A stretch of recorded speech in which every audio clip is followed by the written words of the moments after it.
So far in Nickelodeon video game history, I've covered the network's cartoons and their big screen releases, and their early iconic game shows, but there's a couple of areas we haven't yet encountered in the video game space. The most obvious one is their live action sitcoms. These are a huge part of Nickelodeon's identity, but we won't actually cover a game based on one of these until Unfabulous broke that barrier in late 2006. The other aspect of Nick I've yet to cover is their live action films, which often had nothing to do with what you would see on their channel. This started with Harriet the Spy in 1996, and since then they've released 21 live action theatrical films, with only 3 of them based on a pre-existing Nick show, 4 if you count the JoJo Siwa musical. Nickelodeon Movies is a truly fascinating area of the company that doesn't really get discussed that much, which is why I wasn't too surprised to see several comments confused that I was covering a series of unfortunate events. But yes, this film is a Nickelodeon property, and as such it marks the very first time Nick released a video game based on a live action film. Join me as we jump into uncharted territory on this episode of Nickelodeon video game history.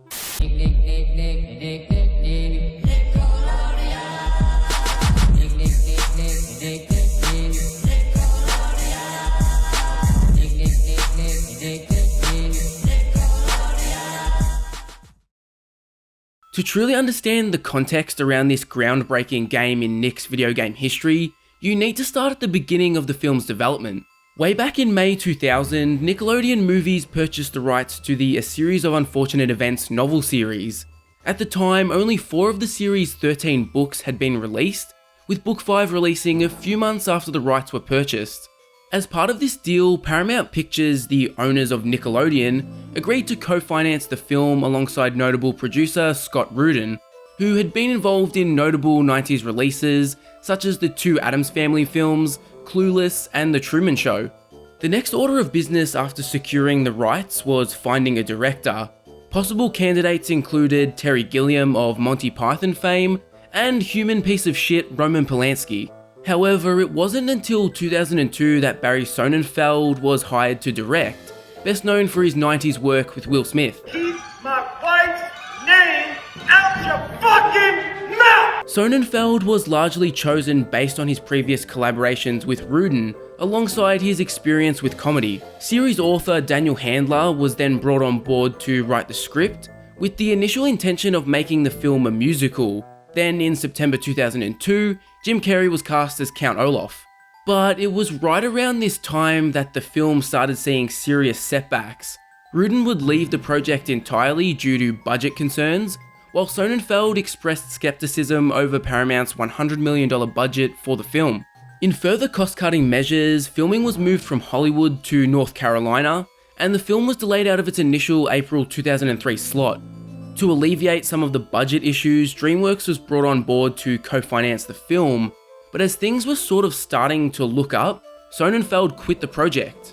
At this point, it was looking like the film would be doomed to be one of those classic what-ifs that became condemned to development hell, and there was still more turbulence to come. Brad Siebeling, known for Casper, was brought in to direct in February of 2003. This led to Handler being replaced as writer in May, after working on no less than 8 scripts for the previous director. However, Handler did still have oversight for the changes that were made to his screenplay. After all that drama, the film actually went into production, and it would hit theaters on December 17, 2004, grossing $118.6 million in the United States and Canada, and $92.8 million in other territories, for a worldwide total of $211.5 million, against a budget of $140 million. It was the highest grossing Nickelodeon film until it was surpassed by The Last Airbender, but despite this, it's likely that it wasn't profitable. Films generally need to double their budget at least to make their money back. And this is likely why we never got a sequel. Its worldwide gross was solid, the movie reviewed surprisingly well, and the cast wanted to do more, but I think the studio didn't believe it made financial sense. In a strike of cruel irony, there's a strong chance a sequel happens if they manage to stick to the original $100 million budget. This brings us to the 2 movie tie-in games. In October 2002, Nickelodeon Movies hired Activision to work on the home console and GBA games. Additionally, this contract gave Activision the right to make sequels if the opportunity arose. Shockingly, the games were released on November 10 of 2004, well over a month before the film came out, which seems bizarre. I get that November is basically prime time for video game purchases, but this just doesn't make much sense to me from a marketing perspective. The game came to literally every platform at the time, including Java phones, with the GBA title put in the hands of Kryptonite, who we've previously encountered via the awful Rugrats scavenger hunt. On the home console side, Adrenium Games were in charge, who we're also familiar with.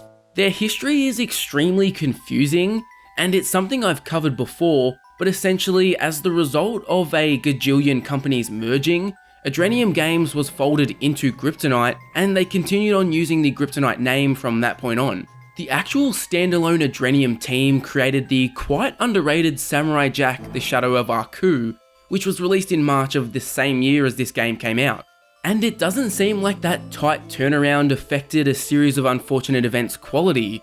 The GBA version has a 7.2 average on Metacritic, while the home console version ranges between 6.3 and a 7 depending on the platform. I've got absolutely no attachment to this franchise. I never read the novels, I haven't seen the film, and I've never watched an episode of the most recent Netflix adaptation. But this game fascinates me. I cannot wait to jump in and see what these games have in store.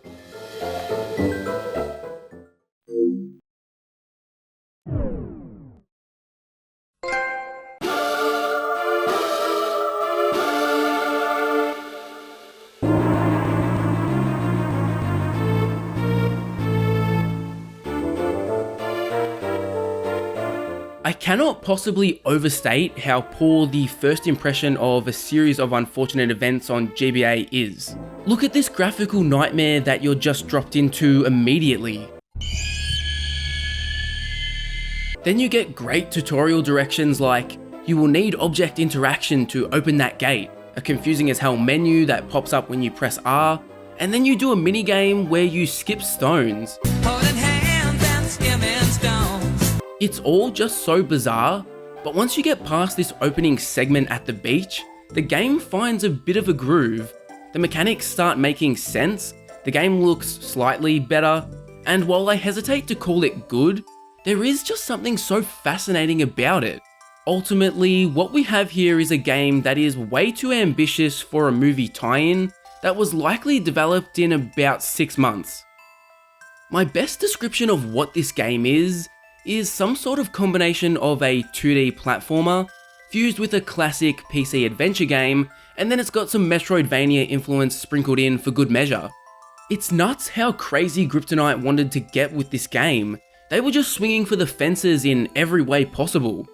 Much of this game sees you exploring the mansion of Count Olaf, which combined with the adventure game gameplay, I got massive Garfield's Scary Scavenger Hunt vibes.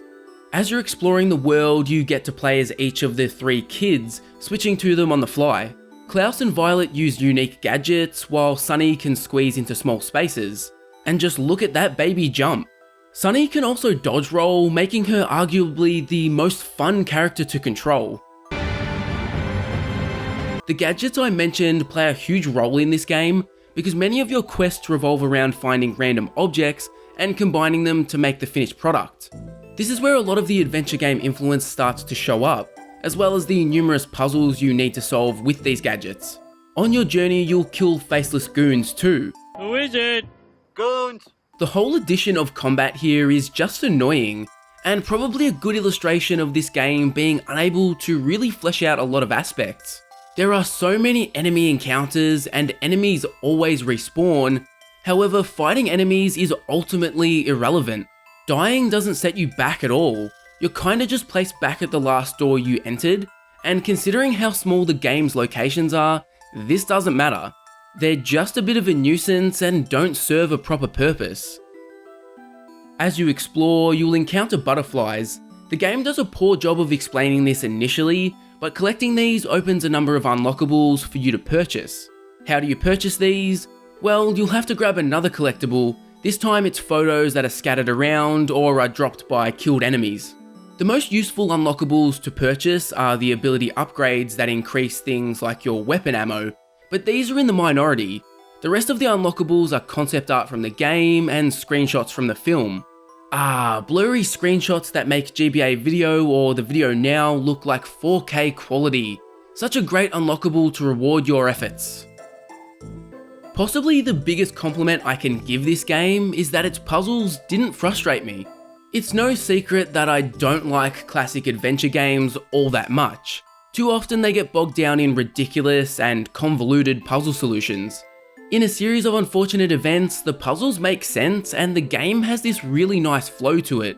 It's hard to describe without actually playing it, but you just settle into a groove here. The game does have its hiccups. It loves introducing terrible minigames like this shooting one that controls so sluggishly. And depending on the player, you might find this game overstays its welcome. There's only one full playthrough of the game on YouTube, and it clocks in at over 5 hours, which seems pretty accurate based on my experience. It's just a bit too long for what's going on here. The visuals and audio are a mixed bag. The soundtrack on one hand is really damn good. In particular, I was a big fan of this track that played when Sunny was crawling around in the space with all the spiders.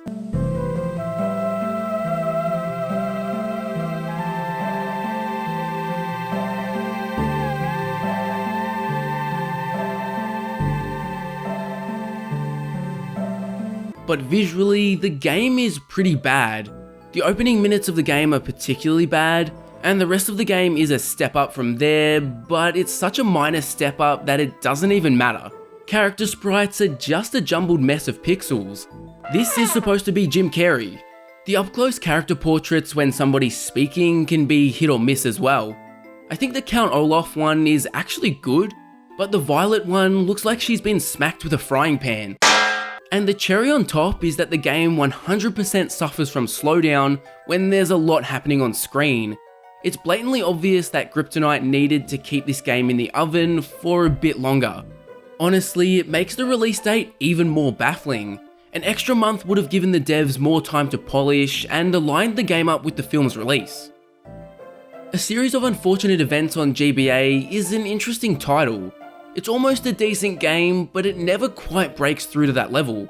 It's certainly not one of the worst movie tie-in GBA games you'll ever experience, but it just feels a little too ambitious.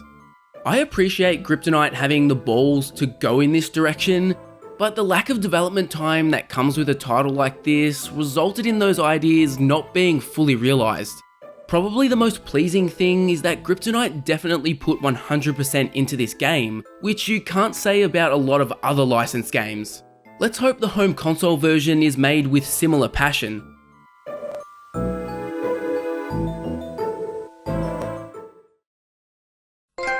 As you can see, I've stocked the place with a multitude of jollies, knickknacks, and paddywhacks for your amusement. I find that giving is the greatest gift of all. Whew. If I had music behind me, you'd be crying right now.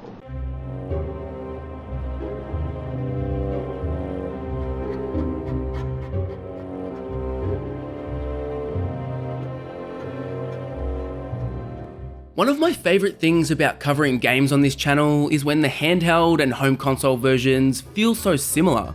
Playing through the GBA version only to boot up the flashier and bigger budget version to see that it's essentially a 3D version of the handheld title is so cool. And that's basically what we have here. Both versions are so similar at their core. The gameplay loop sees you running around to find objects, using those objects to create an invention, which then lets you remove a roadblock or solve a puzzle. But one of my biggest gripes with this version is that you'll encounter invention components early on when exploring a level, but the game won't let you pick them up until you're explicitly given the objective that requires them. It makes the game a bit of a chore if you dare to even slightly veer off the critical path. Basically, you're penalised for exploring the game's many environments. Backtracking here is so dull, and it feels like the devs created this game with the youngest possible audience in mind. They've just assumed that no player would stray from the single objective they're given. In a slight deviation from the GBA, you're only able to switch between Violet or Klaus on the fly. Even then, there are some moments where you're forced to control just one character. As you probably imagined, each character has their own unique abilities brought to life through the inventions. For example, Violet can use these god-awful stilts to wade through this sewer section, while Klaus gets a glide ability, but then Violet also gets the ability to glide, which seemed kinda silly. They've got different offensive weapons too. Violet once again shoots fruit, but Klaus has a big boxing glove he can fire rather than a gun that shoots water. Enemies in this game take the same sort of inspiration as the GBA. You'll be killing plenty of animals throughout this game, like rats and snakes. And of course, human enemies pop up too, but these run-ins with Count Olaf's minions are so damn random.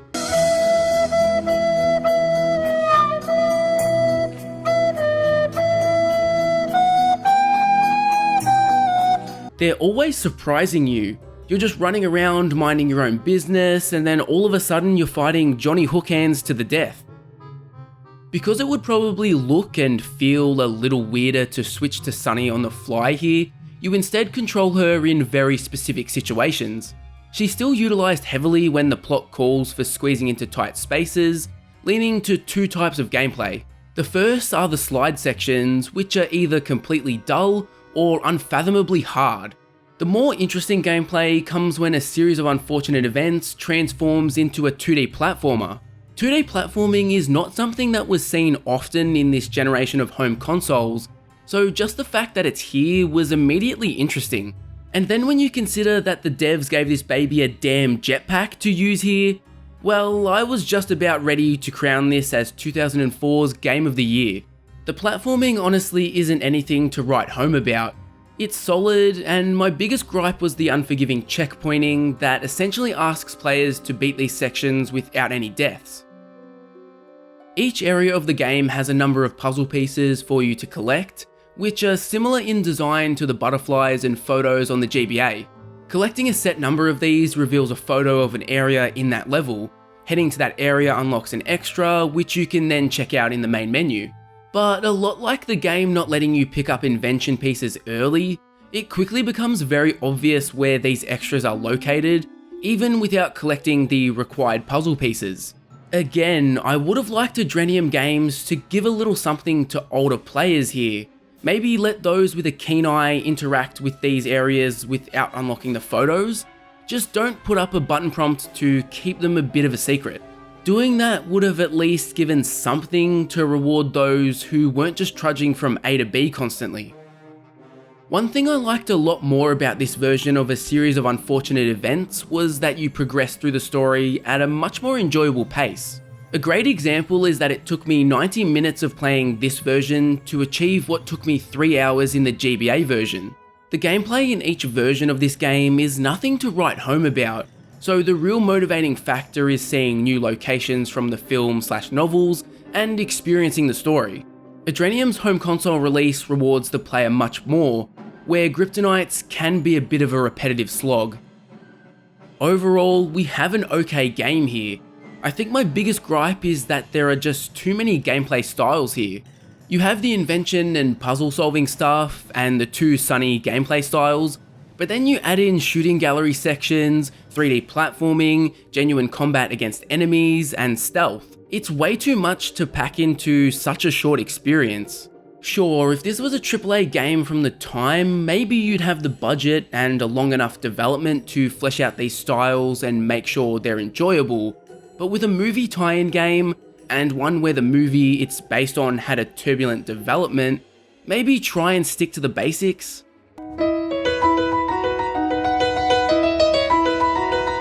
Visually, the most unfortunate thing about this game are the character models. They look horrendous pretty much 100% of the time, but even more so when they move their mouths to speak. I'm glad the major story cutscenes are told via a storybook kind of style, because I couldn't take much more of these character models. Most likely this choice was made because it took forever for the film to settle on its story. Adrenium would have been under a major time crunch to animate proper cutscenes.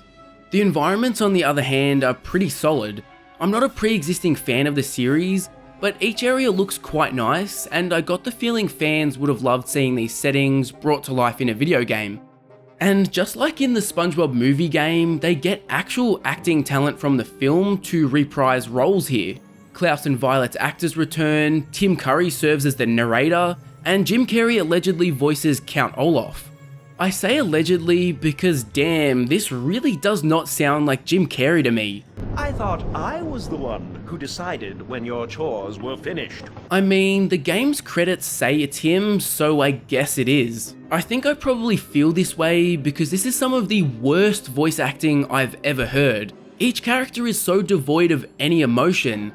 It sounds like the actors were just reading these lines to themselves for the first time. But you didn't tell us you wanted roast beef. But you didn't tell us you wanted roast beef. That's not fair. It's especially jarring when you come immediately off the back of the SpongeBob movie, where the cast is superb throughout pretty much that entire game.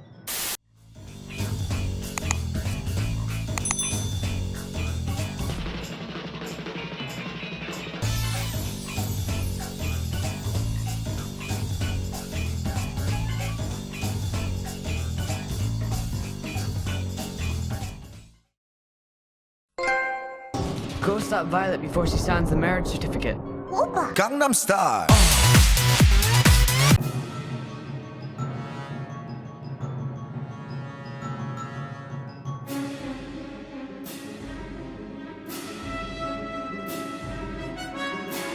A series of unfortunate events on home consoles is far from the worst movie tie-in game I've ever played, but I'd never go as far to call it a good game. There are solid ideas, and I really struggle to find many areas I can point to and say, look, this is god-awful. It's just very middle of the road, or mid as the kids say these days, and probably a good example of what your typical licensed game looked like in this era. I feel like around this generation, these titles started getting 6s and 7s across the board from reviewers. They were solid, but unspectacular for the most part. But when you play a 6 out of 10 game based on a beloved franchise as a kid, in your eyes you remember it as being an underrated gem. I'm sure there will be plenty of people in the comments who can talk at length about how much they loved playing this back in 2004. And I'm not going to try and persuade you to think any different or that your opinion is invalid. If I'd played this back then, even not being familiar with the novels or film, I probably would have really enjoyed this. Should you seek it out in 2022 though? No, I wouldn't recommend it. Next time, I'll be jumping into the first game of 2005. Nickelodeon wouldn't release another console game until September, which saw the debut of Danny Phantom. If any Nickelodeon show was ever perfect for a video game adaptation, it was Danny Phantom, so I have high hopes for the ultimate enemy. To make sure you don't miss any of my upcoming reviews, go ahead and hit that subscribe button. And to stay up to date with everything that's happening with the channel, jump over to Twitter and give me a follow.